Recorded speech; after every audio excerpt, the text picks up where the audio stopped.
और बैठ जाएगा कि उसको पता है कि अब तो नाकामी नाकामी।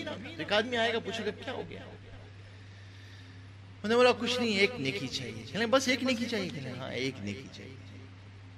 वो कहेगा मेरे पास तो एक ही नेकी है, मेरे पास तो और कुछ है ही नहीं, और मुझे पता है इस एक नेकी से मेरा तो कुछ होने वाला नहीं, अगर तेरा भला होता है तो तू ही ले ले। ओहो, उसकी तो पांचें खुल जाएंगी।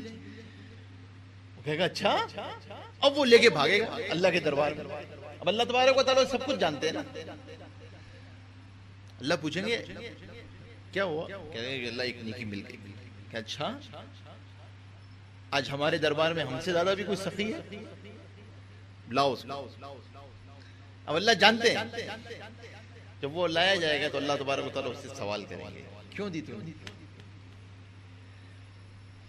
कहेगा अल्लाह मुझे पता था इस नेकी से मेरा तो कुछ होने वाला नहीं, मैंने कहा इसी को भला हो जाए।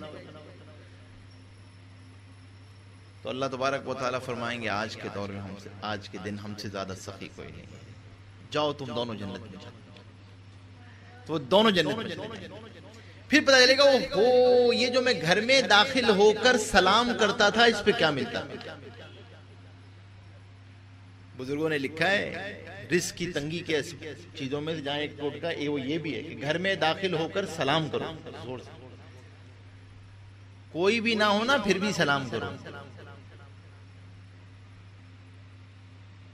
सलाम की आदत डालो, जानते हो ना जानते हो सलाम की आदत डालो।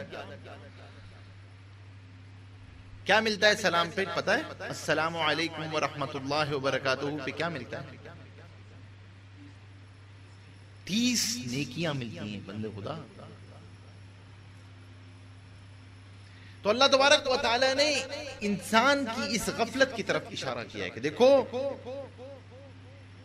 इन्नल इंसान लफी खुस्रिन। तो कामयाब कैसे होगा फिर इंसान? दुनिया तो बहुत थोड़ी देर के लिए है ना।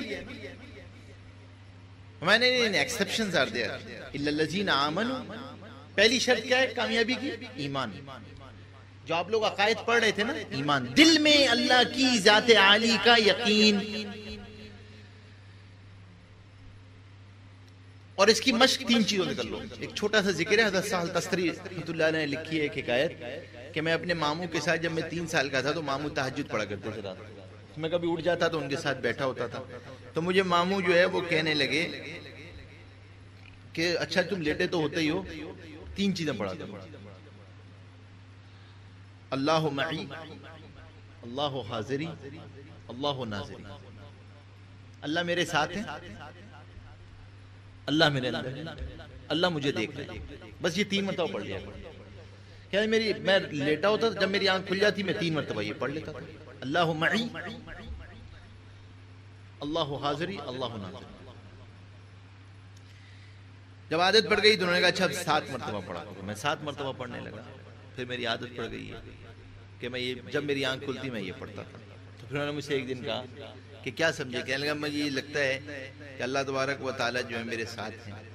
तो फरमाया कि अरे अल्लाह के बंदे, जब अल्लाह तेरे साथ हैं, अल्लाह तेरे अंदर है, अल्लाह तुझे देख रहे हैं, और फिर भी तू अल्लाह के सामने गुनाह करता है,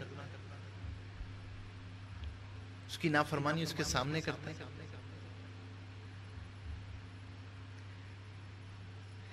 ये चीज ऐसी हमारे साथ हो जाए। अभी क्या चक्कर है पता है हमारे साथ क्या है? हम जो है ना वो हदीस में आता है अल्लाह से ऐसे हया करो जैसे अपने कबीले वालों से, घर वालों से हया करो। मेरे साथ बैठे हुए हो, ठीक है, हर ऐसी चीज देखने और सुनने से इज्तिनाब करोगे कि यार ये कहेंगे देखो यार मौलवी साहब क्या कहेंगे, हसन क्या कर रहे हैं। इम्तिहान हमारा कब आता है? इम्तिहान जब आता है जब मौलवी नजीब साहब अकेले बैठे हो, अब कोई नहीं देख रहा ना।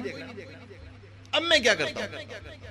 सुनता हूं, वो चीज देखता हूं जिससे अल्लाह नाराज होते हैं, वो चीज सुनता हूं जिससे अल्लाह नाराज होते हैं, वो चीज पढ़ता हूं जिससे अल्लाह नाराज होते हैं या नहीं? कोई नहीं देख रहा, लेकिन अल्लाह की जात तो भी देख रही है ना। मेरे ऑडिटर तो मुझे देख रहे हैं।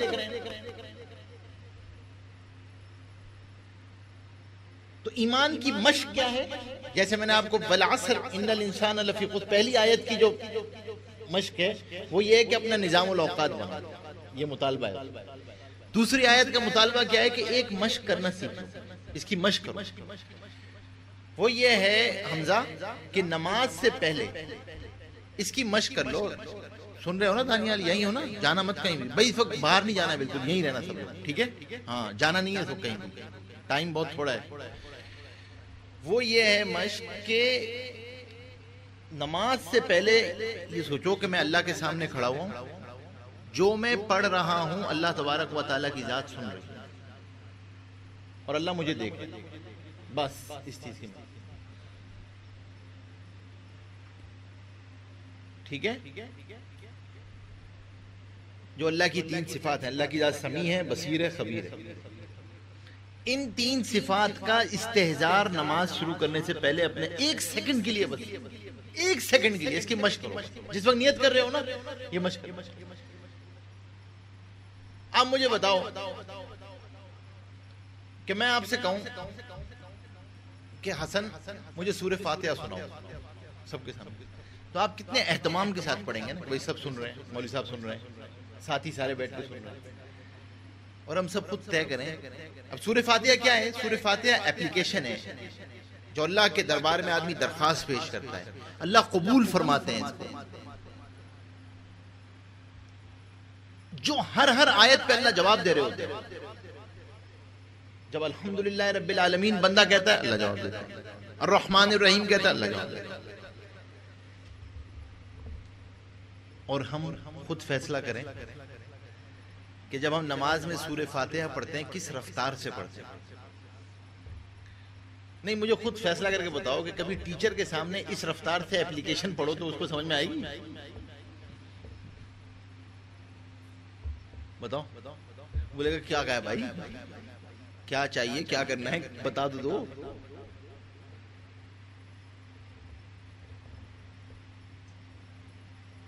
इसलिए कहते हैं कि भाई इसका तकाजा क्या है, ये कब आता है? देखो, इंसान के अमल जो है ना, उसका पेट्रोल ईमान है। अमल तो जाहिर है, इजहार है, उसका पेट्रोल ईमान है। ईमान का मेन जुज वो 3 ये सिफात है।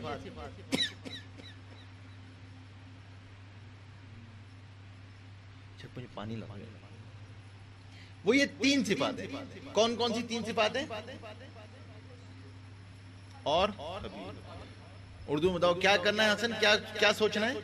अल्लाह की जात देख रही है, सुन रही है और जानती है। और जानती है अल्लाह की जात। और बताए तुम्हें हदीस में आता है, जब आदमी नमाज पढ़ता है, अल मुसल्ली युनाजी रब्बहू, नमाज पढ़ने वाला अपने परवरदिगार से सरगोशी करता है। अल्लाह उसकी हमातन मुतवज्जे उसकी बात को सुनता है।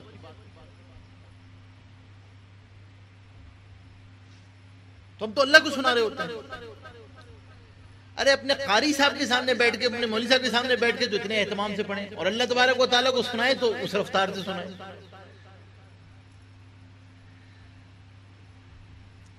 तो भाई इसकी मश्क करनी है, ठीक है? ईमान की मश्क क्या है कि अल्लाह की सिफात को इसको बोलना है। देखो अल्लाह की जात जानती है, अल्लाह की जात सुन रही है। कोई गलत बात शुरू करने नहीं यार, देखो गलत बात नहीं करनी, अल्लाह तबारक व तआला की जात तो सुन रही है ना। तीसरी चीज क्या है बताइए कि देखो, अगर कामयाब होना चाहते हो तो ईमान सिर्फ काफी नहीं है। दूसरी सिफत क्या बताइए? वअमिलुस सालिहात। ईमान तो अंदर का फेल है ना, किसी को नहीं पता। ईमान के इजहार का नाम अमल है।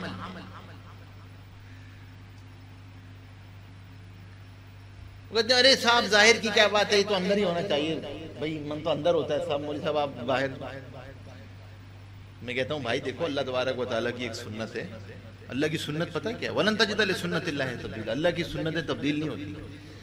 अल्लाह की सुन्नत यह है कि अल्लाह तबारक व तआला पहले जिस्म बनाते हैं, फिर रूह डालते हैं। कभी आपने ये देखा है आज तक कि गधे के जिस्म में इंसान की रूह आ गई हो? नहीं, मुझे बताओ भाई, हो सकता है आप लोगों ने देखा हो, नॉलेज ज्यादा है आप लोगों को,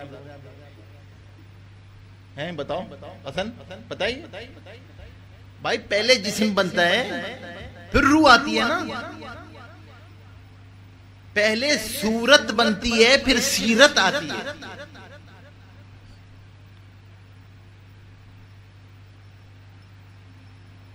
अरे साहब हया तो दिल में होती है माशाल्लाह, तो फिर कपड़ों का तकल्लुफ क्यों?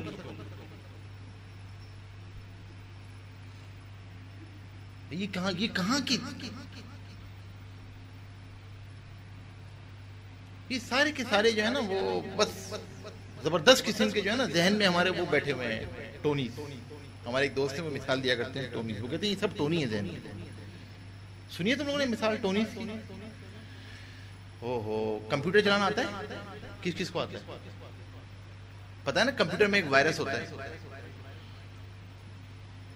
तो ये भी एक वायरस का नाम है। इसके पीछे एक किस्सा है, मिसाल है, वो बहुत अहम है, जरूरत चौकन्ना होकर बैठ जाओ, ठीक है हसन तुम भी मिसाल सुनना। क्या हुआ कि एक जो है ना टोनी, क्या चीज क्या चीज, अब सब यही रहना, जाना नहीं कोई भी। तुम्हारा क्या नाम है पीछे? दानियाल तुम्हारे पीछे क्या भाई, तुम यही हो ना? इधर आगे हो जाओ तुम थोड़ा सा, ये तो तुम बिल्कुल पंखे के सामने हो गए, पंखा फिर उधर मुड़ गया। तो अब क्या हुआ कि एक कुत्ता था, उसका नाम था टोनी, ठीक है। अब वो तो शहरी कुत्ता था, वो शहर में रहता था, उसको चीज़ें सर्व होती थी, हर चीज़ उसको सर्व होती थी, दूध वूध दिया जाता था, डॉग फूड ये वो सब कुछ। अब वो बेचारा जो है वो तो उसी का आदी हो गया था। एक दिन क्या हुआ उसकी कि वो जनाब शहर से भाग गया, गाँव चला गया। किस्मत उसकी टूटी हो बेचारे। कहने लगा छोड़ो ये क्या ज़िंदगी है, आज़ाद ज़िंदगी गुजारनी चाहिए, होता है ना, ये भी एक बहुत बड़ा है। अरे साहब आज़ाद, ये क्या पाबंदी, ये करना है, ये नहीं करना है, ये करना है, आज़ाद। अब वो चले गए। अब जब वो गांव चले गए शहर से, तो उन्हें तो पानी वानी पीना ही नहीं आता था, वो तो आदी नहीं थे उसके। बेचारे को, किसी बेचारे को मिनरल वाटर पीने की आदत पड़ जाए तो वो तो बेचारा कहीं ट्रेन में चले जाए मुसीबत में आ जाता है ना। अब वो जब बेचारा क्या कहते हैं गांव में पहुंचे तो वहां तो पानी वानी था ही नहीं, तो सब जोड़। अब वो बेचारा भूखा, कभी इधर जाए कभी उधर जाए। अब गांव के कुत्ते का भाई पी लो, कहने लगे तो पीता ही नहीं। अब वो करते कराते कुएं में पहुंच गए। अब कुएं में उसे आसपास पानी वानी नजर आया, उसने कहा कि शायद ये कोई जो है हाँ हाइजीन वाटर होगा। तो वो जो है उसने जो है वो जाकर जो है वो मारा। अब जब नीचे देखने शुरू किया तो उसे तो पानी पीना आते नहीं, तो वो गड़म कुएं में गिर गया। कौन गिर गया? हाँ टोनी गिर गया। यही रहना, ऐसा ना हो किसी और को गिरा दो। तो जब वो गिर गया तो लोग मौलवी साहब के पास आए, मौलवी साहब उनके टोनी गिर गया है तो उनकी करिए। उनको तो पता नहीं था, बदबू आने लगी ना कुएं में से 3-4 दिन। तो उन्होंने कहा कि इस तरह करो, तुसी जेड़े ना 40 डोल काट दो, 40 डोल जो है ना पानी के वो निकाल दो, 40 बकेट्स पानी के निकाल दिए। थोड़े दिन बाद क्या हुआ कि वो जो है वो क्या कहते हैं फिर बदबू आने लगी। जब फिर बदबू आई तो क्या कहते हैं वो लोग फिर आए, मुझे उनकी करिए। उन्होंने कहा इस तरह करो 40 डोल फिर काट दो। उन्होंने 40 डोल फिर काटते, 40 डोल निकाल दिए पानी। उन्होंने कहा 40 डोल निकाल दो पानी। डोल पता है तुम लोगों को? कुआं होता है ना, उसमें एक छोटी सी बाल्टी होती है, उसे डोल कहते हैं। वो 40 बकेट निकाल दिए। देखा है तुम लोगों ने कुएं? अब तो कुएं होती नहीं, अब सिर्फ घरों में होते हैं, वो मोटर चलती है निकाल देती है पानी। तो अब क्या हुआ कि वो जब अब अभी तक कितने डोल निकाल चुके हैं याद है ना? हाँ मुझे मैथ्स वैस नहीं आता, इसलिए बता देना क्या हुआ। तो अब क्या हुआ कि थोड़े दिनों बाद फिर बदबू आने लगी। जब फिर बदबू आने लगी तो लोग फिर आए परेशान हो गए, क्या मौलवी साहब तो फिर बदबू आ रही, उनकी करिए। उन्होंने कहा इस तरह करो 40 डोल फिर काट दो।